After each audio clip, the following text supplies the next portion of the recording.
Guillermo del Toro é daqueles diretores que tem como fonte principal, como base angular, sempre fazer grandes adaptações e colocar nessas adaptações, como o próprio nome diz, ser uma adaptação, colocar um pouco da sua capacidade de direção e da sua própria inspiração nessas adaptações que ele faz. Filmes como Hellboy 1, personagem de quadrinhos, Hellboy 2, Forma da Água, por exemplo, e até mesmo Labirinto do Fauno, obra que o colocou no patamar acima dos grandes diretores, representam exatamente isso, a característica única de Guillermo del Toro: dirigir e saber contar uma boa história.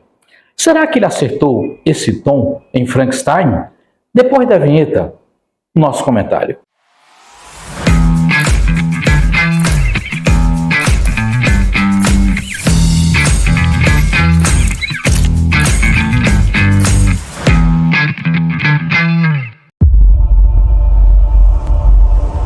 I had determined that the memory of my evils should die with me.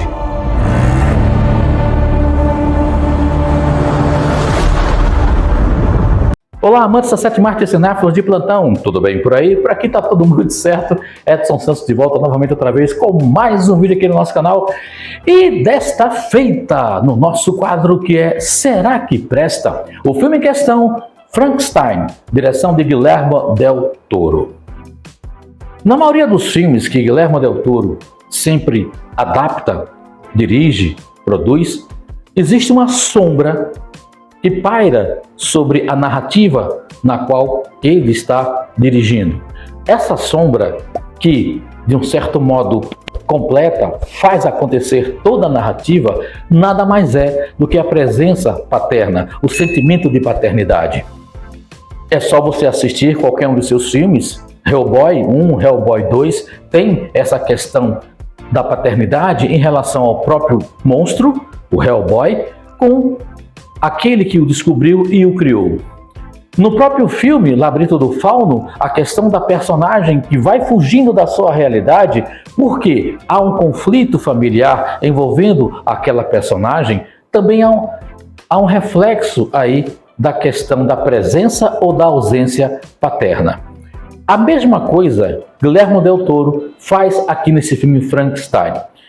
De antemão, eu quero deixar claro que não é um filme que vai agradar a muita gente, exatamente pelo ponto de vista da sua narrativa, que explora esse lado paternal, que explora essas nuances de um conflito, não vou aqui dar spoiler, mas de um conflito que gera exatamente a perplexidade em algumas atitudes e ações tomadas por um criador perante a sua criatura e perante a criatura diante do seu criador.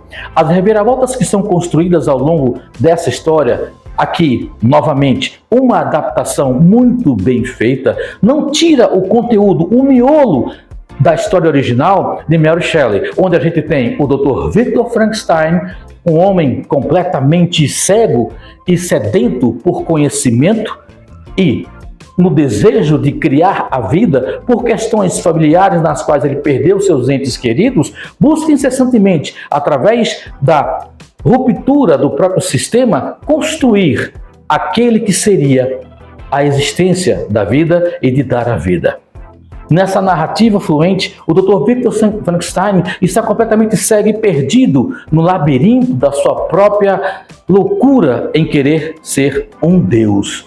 Mas guardado exatamente no seu interior está um conflito. Isso nessa obra do Guillermo del Toro está o conflito por ter perdido aqueles a quem amava, seja seus parentes mais próximos, seja até mesmo a suposta amada, aqui adaptado porque o seu irmão está mais presente e a sua noiva Elizabeth, que seria a noiva que está representada no romance, aqui é adaptada como sendo a futura esposa, a futura mulher do seu irmão e que também, como todo mundo sabe, ela também morre.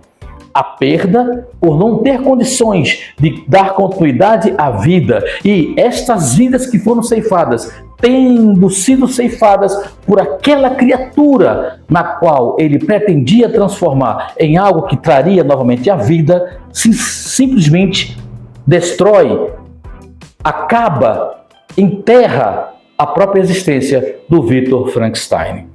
Toda essa evolução nessa narrativa criada por Mary Shelley no romance do século XIX, aproximadamente, bate no conflito dessa nova adaptação exatamente no que se refere à consistência de uma relação paterna, criador, Deus e criatura. Quando você tem traçado nessa linha tênue entre vida e morte, o desejo de tentar salvaguardar a morte para trazer outra vez a própria vida, você percebe que está navegando em águas que jamais deveria ter navegado.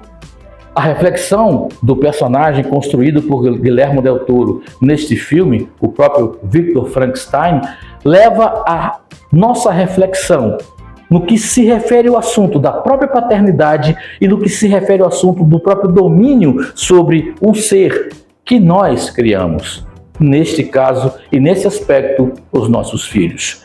A forma como vamos educá-los, a forma como vamos orientá-los vai ser exatamente um reflexo daquilo que nós tivemos. Mas é preciso que nós possamos, que nós tivemos no passado, deixando bem claro isso, mas é preciso que nós tenhamos a consciência de que hoje as diferenças narrativas, as diferenças da própria vida, e isso também é mostrado neste filme, não perturbem a própria evolução e o processo natural do evoluir de tudo que existe no mundo.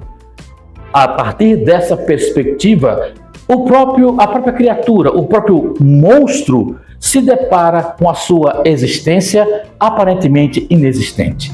E ao confrontar essa sua inexistência, ele parte para o confronto diante daquele que foi o seu criador. E no reflexo da dor, no qual a criatura fez tombar o seu criador, há exatamente o reencontro e a reconciliação, no perdão e no reconhecimento da culpa cometida. Frankenstein, na direção de Guillermo del Toro, traz tantas camadas quantas possam se imaginar e nos leva a uma reflexão do nosso existir e do desejo que muitas vezes nós temos de querer ter o controle de tudo, mas percebemos que não temos o controle de nada e que tudo está nas mãos de um único poder muito mais supremo do que o nosso poder. É um bom filme? Se eu fosse você, não deixava de assistir, disponível na Netflix. Mais uma vez, obrigado Netflix. E você já assistiu o filme do Guillermo del Toro? O que é que achou do Frankenstein na sua direção, nessa nova linguagem? Deixa aqui embaixo os teus comentários e, claro, o teu joinha, o teu ok, o teu like vale muito para a gente poder continuar fazendo os vídeos aqui no nosso canal. Estou saltando fora, mas nos encontramos com toda certeza no próximo vídeo. Para todo mundo, forte abraço, bye bye, so long, auf Wiedersehen para você. Muito obrigado, gente.